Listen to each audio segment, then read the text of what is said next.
Hello বাচ্চারা, আজকে আমরা কনজিউমারিজম এই প্যাসেজটা পড়ব। এই ভিডিওতে আমরা প্রতিটা লাইন ধরে আগে প্যাসেজটা বুঝে নিব। এর পরের ভিডিওগুলোতে আমরা এই প্যাসেজের ওপর এইচএসসি পরীক্ষায় আসা এমসিকিউ, শর্ট কোয়েশ্চেন্স থেকে শুরু করে সবগুলো প্রশ্ন সলভ করব এবং ভোক্যাবুলারি শিখব। আদানিস্টের ওয়েবসাইটে গিয়ে তোমরা এইচএসসি পরীক্ষার জন্য প্রস্তুতি নিতে পারবা। তোমাদের আদন ভাইয়া ও আদানিস্ট টিম তোমাদের জন্য সবকিছু ফ্রি করে দিয়েছে। তোমাদের কোনো কোর্স কিনতে হবে না, টাকা খরচ করতে হবে না। ডিসক্রিপশনে লিংক দেওয়া আছে। তো চলো আমরা একটা একটা করে সেন্টেন্সের অর্থ ও কনটেক্সট বুঝে বুঝে প্যাসেজটা পড়ি। Paragraph 1। We spend money for different reasons. আমরা বিভিন্ন কারণে টাকা খরচ করি। এখন সেন্টেন্সটা ভেঙে বুঝি। স্পেন্ড মানে খরচ করা, স্পেন্ড মানি মানে টাকা খরচ করা। ফর ডিফারেন্ট রিজনস, ডিফারেন্ট মানে বিভিন্ন বা আলাদা আলাদা। রিজনস মানে কারণ, অর্থাৎ আমরা এক কারণে না, নানা রকম কারণে টাকা খরচ করি। লেখক প্যাসেজটা শুরু করছেন খুব সিম্পল একটা কথা দিয়ে। টাকা খরচ করা আমাদের সবার জীবনের একটা স্বাভাবিক ব্যাপার। এর পরের সেন্টেন্সে তিনি দেখাবেন কারণগুলো আসলে কি কি। চলো এবার পরের সেন্টেন্সটা পড়ি।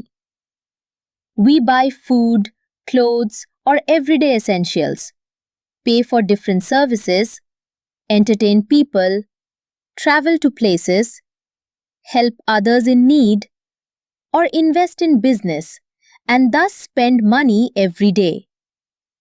আমরা খাবার, পোশাক বা দৈনন্দিন প্রয়োজনীয় জিনিস কিনি, বিভিন্ন সেবার জন্য অর্থ প্রদান করি, মানুষকে আপ্যায়ন করি, বিভিন্ন জায়গায় ভ্রমণ করি, অভাবী মানুষকে সাহায্য করি অথবা ব্যবসায় বিনিয়োগ করি। এভাবে প্রতিদিনই আমরা টাকা খরচ করি। এখন ডিটেলে বুঝি। Everyday essentials. এভরিডে মানে দৈনন্দিন বা প্রতিদিনের। এসেনশিয়ালস মানে অত্যন্ত প্রয়োজনীয় জিনিস, যেমন সাবান, তেল, চাল ডাল, যেগুলো ছাড়া আমাদের চলে না। Pay for different services. Services মানে সেবা, যেমন বিদ্যুৎ বিল, ইন্টারনেট বিল, ডাক্তারের ফি, এগুলোর জন্য আমরা টাকা দিই। এন্টারটেইন পিপল মানে মানুষকে আপ্যায়ন করা, যেমন বাসায় মেহমান আসলে খাওয়ানো, বন্ধুদের ট্রিট দেওয়া। ট্রাভেল টু প্লেসেস মানে বিভিন্ন জায়গায় ঘুরতে যাওয়া। ঘুরতে গেলেও তো টাকা লাগে, তাই না? Help others in need. In need মানে অভাবে থাকা বা যার সাহায্য দরকার, অর্থাৎ গরিব বা বিপদে পড়া মানুষকে সাহায্য করা। Invest in business. ইনভেস্ট মানে বিনিয়োগ করা, অর্থাৎ ভবিষ্যতে লাভের আশায় ব্যবসায় টাকা খাটানো। And thus. দাস মানে এভাবে, অর্থাৎ এই সবগুলো কাজের মাধ্যমে আমরা এভরিডে মানে প্রতিদিনই টাকা খরচ করি। এখানে লেখক একটা লম্বা লিস্ট দিয়ে দেখাচ্ছেন।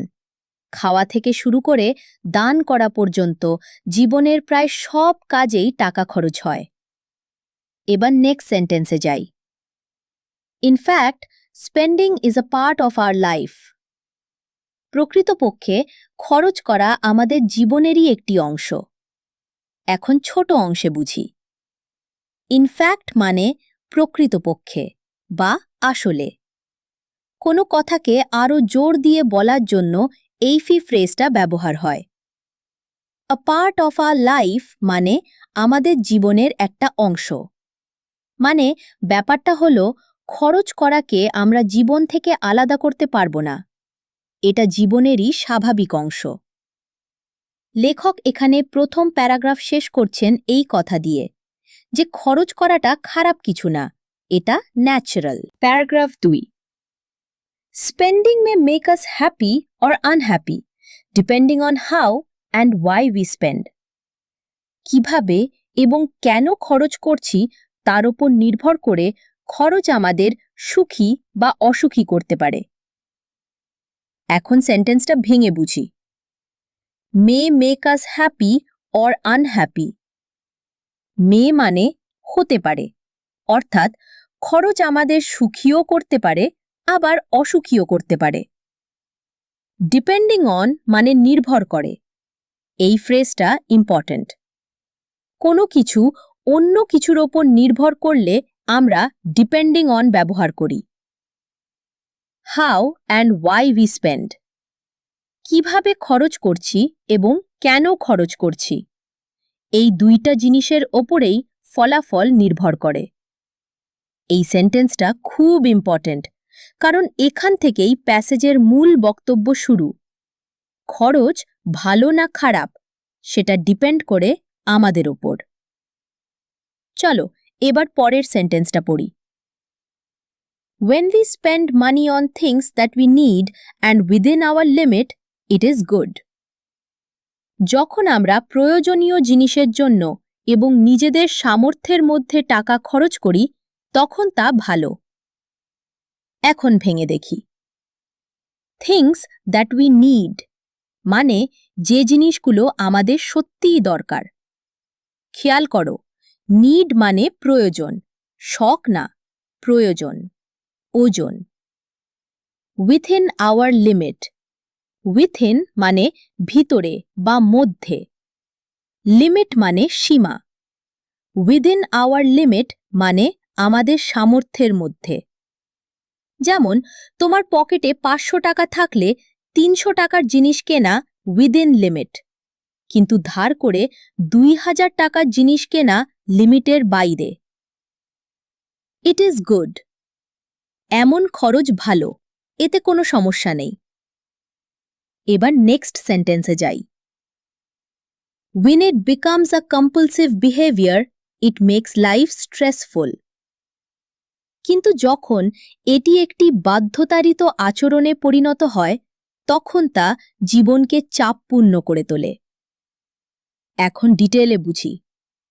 কম্পালসিভ বিহেভিয়ার, এই ফ্রেজটা খুব ইম্পর্ট্যান্ট। কম্পালসিভ মানে এমন কিছু যেটা না করে থাকা যায় না, ভেতর থেকে একটা জোর কাজ করে। বিহেভিয়ার মানে আচরণ, অর্থাৎ কম্পালসিভ বিহেভিয়ার মানে এমন অভ্যাস যেটা মানুষ নিজের ইচ্ছায় কন্ট্রোল করতে পারে না, কিনতেই হবে এমন একটা তাড়না। স্ট্রেসফুল মানে চাপপূর্ণ, মানসিক পেট চাপে ভরা। স্ট্রেস মানে মানসিক চাপ, মানে ব্যাপারটা হলো যখন কেনাকাটা আর প্রয়োজনে থাকে না বরং একটা নেশার মতো হয়ে যায় তখন জীবনে টেনশন আর অশান্তি চলে আসে। লেখক এখানে ভালো খরচ আর খারাপ খরচের মধ্যে লাইনটা টেনে দিলেন। এর পরের প্যারাগ্রাফে তিনি খারাপ খরচের ফলাফলগুলো দেখাবেন। Paragraph ৩। Unnecessary spending or spending beyond one's means has some bad effects. অপ্রয়োজনীয় খরচ বা সামর্থ্যের বাইরে খরচ করার কিছু খারাপ প্রভাব রয়েছে। এখন সহজভাবে ভেঙে বুঝি। আননেসেসারি মানে অপ্রয়োজনীয়, নেসেসারি মানে প্রয়োজনীয়, আর সামনে আন বসলে অর্থ উল্টে যায়। বিয়ন্ড ওয়ান্স মিনস, এই ফ্রেজটা পরীক্ষার জন্য খুব ইম্পর্ট্যান্ট। বিয়ন্ড মানে বাইরে বা ছাড়িয়ে, আর এখানে মিনস মানে কিন্তু অর্থ শব্দের সাধারণ মানে না। মিনস মানে সামর্থ্য বা আয়ের ক্ষমতা, তাই বিয়ন্ড ওয়ান্স মিনস মানে নিজের সামর্থ্যের বাইরে। ব্যাড এফেক্টস, এফেক্টস মানে প্রভাব বা ফলাফল, অর্থাৎ এমন খরচের কিছু খারাপ ফল আছে। চলো এবার পরের সেন্টেন্সটা পড়ি। For one thing it may lead to financial ruin or debt, and for another it may create unhappiness within families. একদিকে এটি আর্থিক ধ্বংস বা ঋণের দিকে নিয়ে যেতে পারে, অন্যদিকে এটি পরিবারের মধ্যে অশান্তি সৃষ্টি করতে পারে। এখন ধীরে ধীরে বুঝি। For one thing, for another. এটা একটা জোড়া এক্সপ্রেশন, মানে হল প্রথমত, দ্বিতীয়ত বা একদিকে, অন্যদিকে। যখন দুইটা কারণ বা ফলাফল পরপর বলা হয় তখন এই প্যাটার্ন ব্যবহার হয়। লিড টু মানে কোনো কিছুর দিকে নিয়ে যাওয়া। এই ফ্রেজটা খুব কমন, পরীক্ষায় বারবার আসে। ফাইন্যান্সিয়াল রুইং। ফাইন্যান্সিয়াল মানে আর্থিক, রুইন মানে ধ্বংস বা সর্বনাশ, অর্থাৎ টাকা পয়সার দিক থেকে একেবারে শেষ হয়ে যাওয়া। ডেট মানে ঋণ বা দেনা। খেয়াল করো, এই ওয়ার্ডে বিটা সাইলেন্ট, উচ্চারণ হবে ডেট। Unhappiness within families. পরিবারের ভিতরে অসুখ বা অশান্তি। টাকার টানাটানি হলে সংসারে ঝগড়া অশান্তি লেগে যায়, এটাই লেখক বোঝাচ্ছেন। Paragraph 4। People who overspend are never satisfied with what they have. যারা মাত্রাতিরিক্ত খরচ করে তারা নিজেদের যা আছে তা নিয়ে কখনো সন্তুষ্ট থাকে না। এখন সেন্টেন্সটা ভেঙে বুঝি। ওভারস্পেন্ড। ওভার মানে অতিরিক্ত, স্পেন্ড মানে খরচ করা। ওভারস্পেন্ড মানে প্রয়োজনের চেয়ে বেশি খরচ করা। স্যাটিসফাইড মানে সন্তুষ্ট বা তৃপ্ত। নেভার স্যাটিসফাইড মানে কখনোই সন্তুষ্ট না। উইথ হোয়াট দে হ্যাভ মানে তাদের যা আছে তা নিয়ে। মানে ব্যাপারটা হলো এদের হাতে যত জিনিসই থাকুক মনে হয় আরও চাই, আরও চাই। এবার নেক্সট সেন্টেন্সে যাই। They always rush for brands, fashion items, designer clothes ইত্যাদি। তারা সব সময় ব্র্যান্ড, ফ্যাশনের জিনিসপত্র, ডিজাইনার পোশাক ইত্যাদির পেছনে ছোটে। এখন ছোট অংশে বুঝি। রাশ ফর মানে কোনো কিছুর পেছনে ছোটা বা হুমড়ি খেয়ে পড়া। রাশ মানে তাড়াহুড়ো করে ছোটা। ব্র্যান্ডস মানে নামকরা কোম্পানির পণ্য, যেমন কেউ সাধারণ জুতা কিনবে না, তার নাইকিই লাগবে, এটাই ব্র্যান্ডের পেছনে ছোটা। ডিজাইনার ক্লোথস মানে বিখ্যাত ডিজাইনারদের বানানো দামি পোশাক। ইত্যাদি মানে লিস্টটা আরও লম্বা করা যেত। চলো এবার পরের সেন্টেন্সটা পড়ি। Over a period of time, it becomes an addiction which may eventually create psychological problems. সময়ের সাথে সাথে এটি একটি আসক্তিতে পরিণত হয়, যা শেষ পর্যন্ত মানসিক সমস্যার সৃষ্টি করতে পারে। এখন ডিটেলে বুঝি। Over a period of time মানে সময়ের সাথে সাথে, ধীরে ধীরে, একদিনে না, অনেকটা সময় ধরে। অ্যাডিকশন মানে আসক্তি বা নেশা, যেমন কেউ মোবাইল গেমে অ্যাডিক্টেড, কেউ চায়ে অ্যাডিক্টেড, এখানে কেনাকাটাটাই নেশা হয়ে যায়। ইভেনচুয়ালি মানে শেষ পর্যন্ত বা অবশেষে। এই ওয়ার্ডটা ইম্পর্ট্যান্ট, পরীক্ষায় প্রায়ই আসে। Psychological problems. সাইকোলজিক্যাল মানে মানসিক, মনের সাথে সম্পর্কিত, অর্থাৎ মানসিক সমস্যা, যেমন দুশ্চিন্তা, অস্থিরতা, depression. Paragraph 5. Nowadays, consumer items are displayed in stores or in advertisements in ways that they create a feeling of immediate need for them. আজকাল ভোগ্যপণ্যগুলো দোকানে বা বিজ্ঞাপনে এমনভাবে প্রদর্শন করা হয় যে সেগুলোর জন্য তাৎক্ষণিক প্রয়োজনের অনুভূতি তৈরি হয়। এখন সেন্টেন্সটা ভেঙে বুঝি। নাওয়াডেজ মানে আজকাল, বর্তমান সময়। Consumer items. কনজিউমার মানে ভোক্তা, অর্থাৎ যে জিনিস কিনে ব্যবহার করে। কনজিউমার আইটেমস মানে ভোগ্যপণ্য, যে জিনিসগুলো মানুষ কিনে ভোগ বা ব্যবহার করে। ডিসপ্লেড মানে প্রদর্শন করা বা সাজিয়ে রাখা। দোকানের কাচের ভিতরে সুন্দর করে জিনিস সাজানো থাকে, সেটাই ডিসপ্লে। অ্যাডভার্টাইজমেন্টস মানে বিজ্ঞাপন। টিভিতে, ফেসবুকে, রাস্তার বিলবোর্ডে যে অ্যাড দেখো সেগুলোই। ইন ওয়েজ দ্যাট মানে এমনভাবে যে। A feeling of immediate need. Immediate মানে তাৎক্ষণিক, এক্ষুনি। নিড মানে প্রয়োজন, অর্থাৎ জিনিসটা দেখেই মনে হয় এটা আমার এক্ষুনি লাগবে। লেখক এখানে বোঝাতে চাচ্ছেন দোষটা শুধু ক্রেতার না, দোকান আর বিজ্ঞাপনগুলো ইচ্ছা করেই এমনভাবে সাজানো হয় যেন আমাদের মনে হয় জিনিসটা না কিনলেই না। এবার নেক্সট সেন্টেন্সে যাই। We are constantly tempted to buy, use or consume things even when we do not have a genuine need. প্রকৃত প্রয়োজন না থাকলেও আমরা ক্রমাগত জিনিসপত্র কিনতে, ব্যবহার করতে বা ভোগ করতে প্রলুব্ধ হই। এখন ভেঙে দেখি।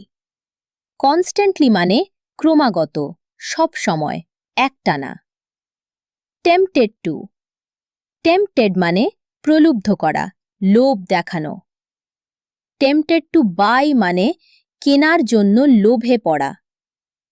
এই ওয়ার্ডটা ইম্পর্ট্যান্ট, পরীক্ষায় সিনোনিম হিসেবে আসতে পারে। কনজিউম মানে ভোগ করা বা ব্যবহার করে ফেলা। খাবার খাওয়া, জিনিস ব্যবহার করা সবই কনজিউম। ইভেন ওয়েন মানে এমনকি যখন, অর্থাৎ প্রয়োজন না থাকলেও। Genuine need. জেনুইন মানে প্রকৃত, আসল, খাঁটি। জেনুইন নিড মানে সত্যিকারের প্রয়োজন, শুধু মনে হওয়া প্রয়োজন না। চলো এবার পরের সেন্টেন্সটা পড়ি। We all need to be careful here. এখানে আমাদের সবাইকে সতর্ক থাকতে হবে। এখন ছোট অংশে বুঝি। কেয়ারফুল মানে সতর্ক বা সাবধান। নিড টু বি কেয়ারফুল মানে সতর্ক থাকা দরকার। Paragraph 6। Salespersons often encourage customers to buy things by flattering them. বিক্রয় কর্মীরা প্রায় ক্রেতাদের তোষামোদ করে জিনিস কিনতে উৎসাহিত করে। এখন সেন্টেন্সটা ভেঙে বুঝি। সেলস পারসনস মানে বিক্রয় কর্মী, দোকানে যারা জিনিস বিক্রি করে। এনকারেজ মানে উৎসাহিত করা বা উৎসাহ দেওয়া। কাস্টমার্স মানে ক্রেতা, যারা জিনিস কেনে। ফ্ল্যাটারিং, এই ওয়ার্ডটা খুব ইম্পর্ট্যান্ট। ফ্ল্যাটার মানে তোষামোদ করা, অতিরিক্ত মিষ্টি কথায় প্রশংসা করা। মন জয় করার জন্য, সত্যি বলার জন্য না। বাংলায় আমরা বলি তেল দেওয়া। এবার নেক্সট সেন্টেন্সে যাই। This is a perfect match for you, they would say. Or, you look so stunning in that dress. তারা বলে, এটা আপনার জন্য একেবারে মানানসই। অথবা, এই পোশাকে আপনাকে অসাধারণ লাগছে। এখন ডিটেইলে বুঝি। আ পারফেক্ট ম্যাচ। পারফেক্ট মানে নিখুঁত। ম্যাচ মানে মানানসই হওয়া। পারফেক্ট ম্যাচ ফর ইউ মানে এটা যেন তোমার জন্যই বানানো হয়েছে। They would say. উড এখানে অভ্যাস বোঝাচ্ছে, মানে তারা প্রায়ই এমন বলে থাকে। স্টানিং মানে অসাধারণ সুন্দর, দেখে চোখ ধাঁধিয়ে যাওয়ার মতো। বিউটিফুলের চেয়েও স্ট্রং একটা ওয়ার্ড। এখানে লেখক দোকানদারদের মুখের কথাগুলো হুবহু তুলে দিয়েছেন, যেন আমরা চিনতে পারি, আরে আমাকেও তো দোকানে এই কথাগুলোই বলে। চলো এবার পরের সেন্টেন্সটা পড়ি। Never forget, they say the same thing to most of their customers. কখনো ভুলবেন না, তারা তাদের বেশিরভাগ ক্রেতাকেই একই কথা বলে। এখন ছোট অংশে বুঝি। নেভার ফরগেট মানে কখনো ভুলো না। লেখক এখানে সরাসরি আমাদের সাবধান করছেন। দ্য সেম থিং মানে একই কথা। মোস্ট অফ দেয়ার কাস্টমার্স মানে তাদের বেশিরভাগ ক্রেতা। Paragraph 7। It is better not to be persuaded by such words. এ ধরনের কথায় প্রভাবিত না হওয়াই ভালো। এখন সেন্টেন্সটা ভেঙে বুঝি। It is better not to মানে না করাই ভালো। পারসুয়েডেড পারসুয়েড মানে প্ররোচিত করা বা রাজি করানো। টু বি পারসুয়েডেড মানে কারো কথায় প্রভাবিত হয়ে যাওয়া। এই ওয়ার্ডটা ইম্পর্টেন্ট, পরীক্ষায় আসে। সাচ ওয়ার্ডস মানে এ ধরনের কথা, অর্থাৎ দোকানদারদের ওই মিষ্টি কথাগুলো। এবার নেক্সট সেন্টেন্সে যাই। They use these words to please the customers, as the more a customer buys the higher the profit is. তারা ক্রেতাদের খুশি করার জন্য এসব কথা ব্যবহার করে, কারণ ক্রেতা যত বেশি কেনে নেয় মুনাফা তত বেশি হয়। এখন ধীরে ধীরে বুঝি। টু প্লিজ মানে খুশি করা। অ্যাজ এখানে মানে কারণ, বিকজ এর মতো কাজ করছে। দ্য মোর, দ্য হায়ার, এই স্ট্রাকচারটা খেয়াল করো, খুব important. The more a customer buys the higher the profit is, মানে ক্রেতা যত বেশি কেনে লাভ তত বেশি হয়।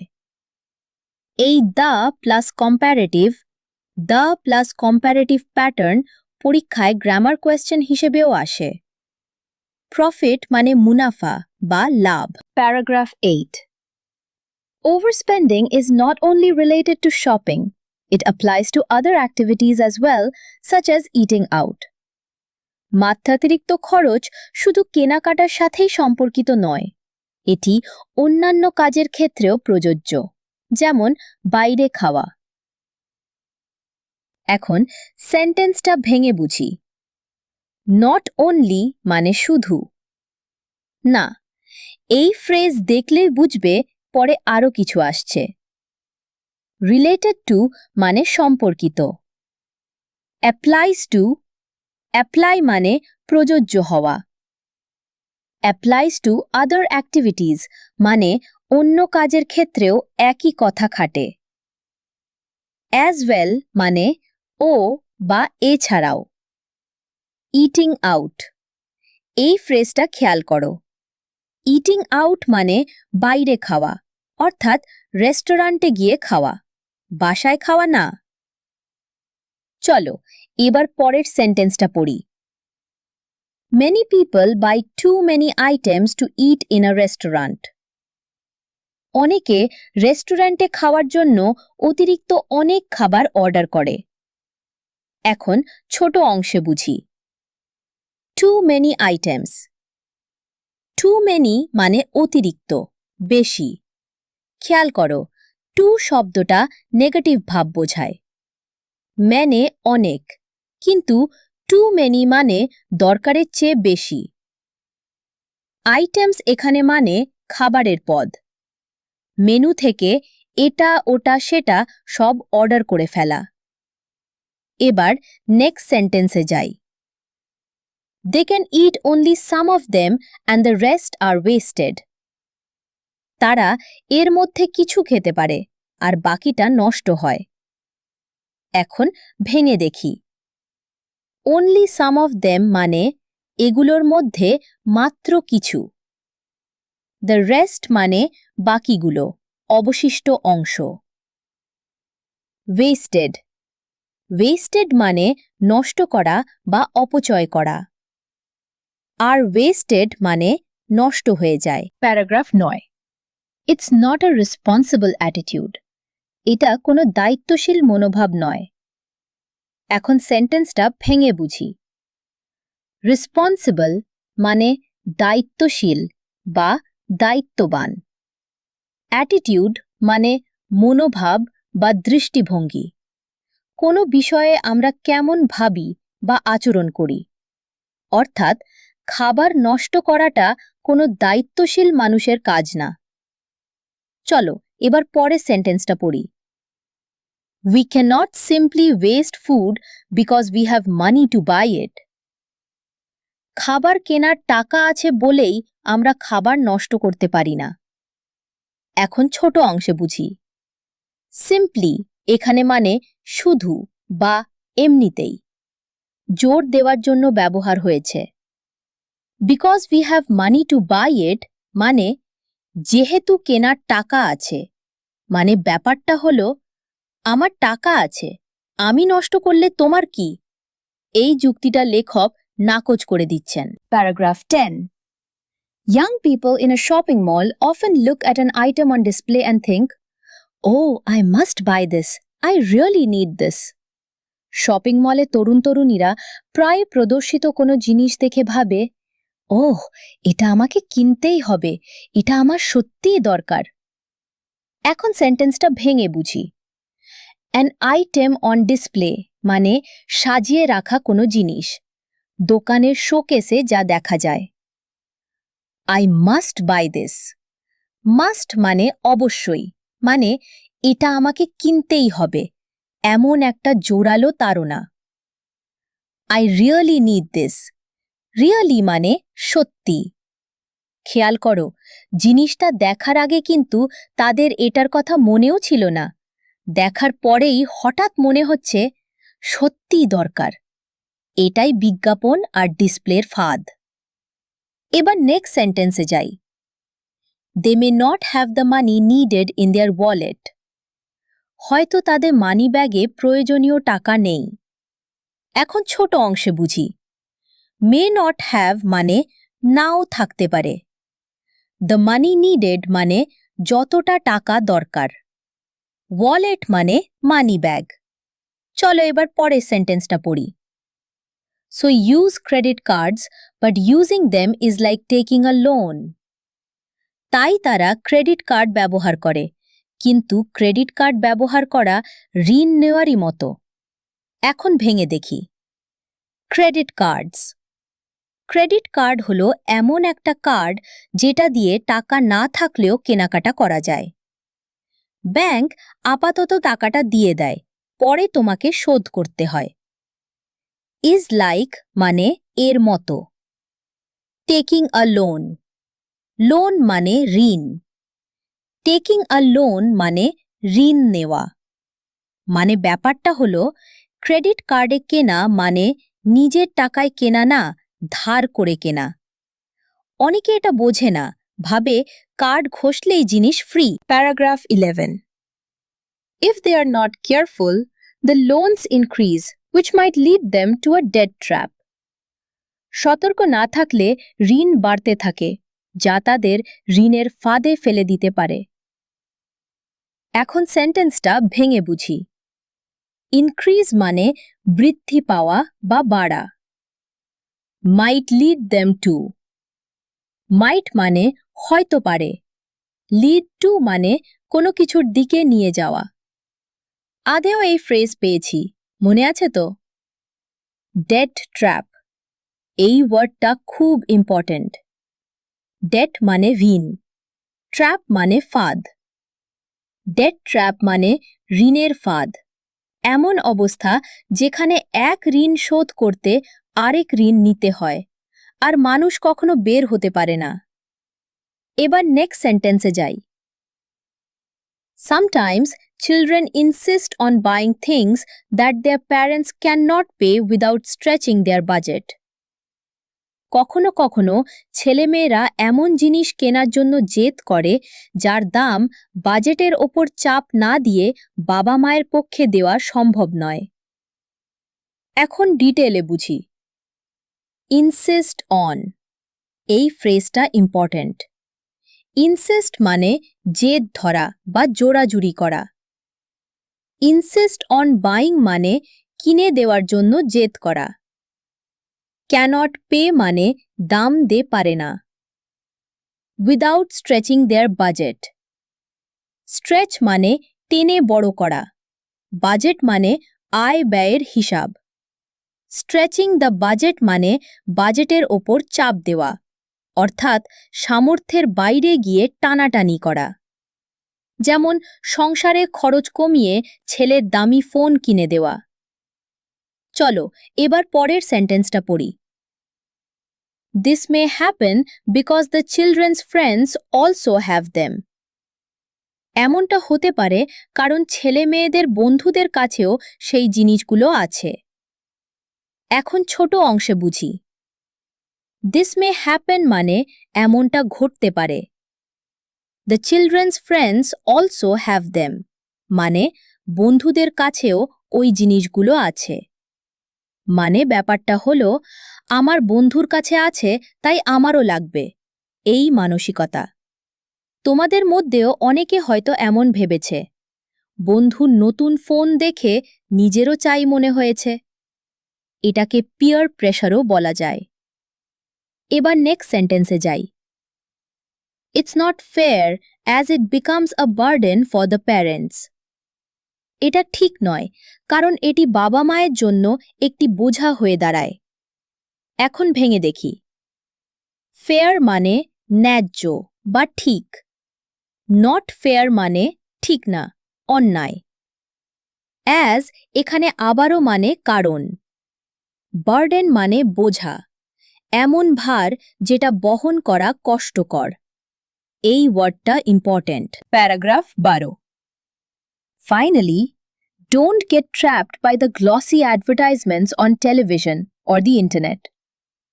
পরিশেষে টেলিভিশন বা ইন্টারনেটে চটকদার বিজ্ঞাপনের ফাঁদে পা দেবেন না। এখন সেন্টেন্সটা ভেঙে বুঝি। ফাইনালি মানে পরিশেষে বা সবশেষে। লেখক এখন শেষ কথাটা বলছেন। গেট ট্র্যাপড মানে ফাঁদে পড়া। ট্র্যাপ মানে ফাঁদ। আগে ডেট ট্র্যাপে পেয়েছি, মনে আছে?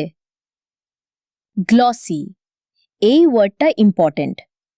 গ্লসি মানে চকচকে বা চটকদার। বিজ্ঞাপনগুলো এত সুন্দর আর আকর্ষণীয় করে বানানো হয় যে দেখলেই কিনতে ইচ্ছা করে। সেটাই গ্লসি অ্যাডভার্টাইজমেন্ট। এবার নেক্সট সেন্টেন্সে যাই। You should rather ask yourself, do I need this? বরং নিজেকে জিজ্ঞাসা করুন, এটা কি আমার দরকার? এখন ছোট অংশে বুঝি। রাদার মানে বরং, অর্থাৎ ফাঁদে পা না দিয়ে বরং অন্য কাজটা করো। আস্ক ইয়োরসেলফ মানে নিজেকে জিজ্ঞাসা করা। কেনার আগে এক মুহূর্ত থেমে নিজের সাথে কথা বলা, এটা কি আমার সত্যিই দরকার? চলো এবার শেষ সেন্টেন্সটা পড়ি। The best way to control the habit of spending is not to think what I need, but can I do without it? খরচের অভ্যাস নিয়ন্ত্রণের সবচেয়ে ভালো উপায় হল আমার কি দরকার তা না ভেবে বরং ভাবা, এটা ছাড়া কি আমার চলবে? এখন ডিটেলে বুঝি। কন্ট্রোল মানে নিয়ন্ত্রণ করা। The habit of spending, habit মানে অভ্যাস, খরচের অভ্যাস। Not to think what I need, but not but স্ট্রাকচারটা খেয়াল করো, মানে এটা না ভেবে বরং ওটা ভাবো। Can I do without it? Do without মানে কোনো কিছু ছাড়া চালিয়ে নেওয়া। এই ফ্রেজটা খুব important. Can I do without it মানে এটা ছাড়া কি আমার চলবে? মানে ব্যাপারটা হলো প্রশ্ন দুটোর মধ্যে সূক্ষ্ম কিন্তু বিরাট পার্থক্য আছে। হোয়াট আই নিড ভাবলে মন হাজারটা জিনিসকে নিড বানিয়ে ফেলবে, কিন্তু can I do without it ভাবলে দেখবে বেশিরভাগ জিনিস ছাড়াই দিব্যি চলে যায়। এটাই পুরা প্যাসেজের সবচেয়ে বড় শিক্ষা। পরের ভিডিওতে আমরা এই প্যাসেজের important vocabulary, MCQ and short question solve করব। প্র্যাকটিস করার জন্য আদানিস্টের ওয়েবসাইটে চলে যাবে। ডিসক্রিপশনে লিংক দেওয়া আছে।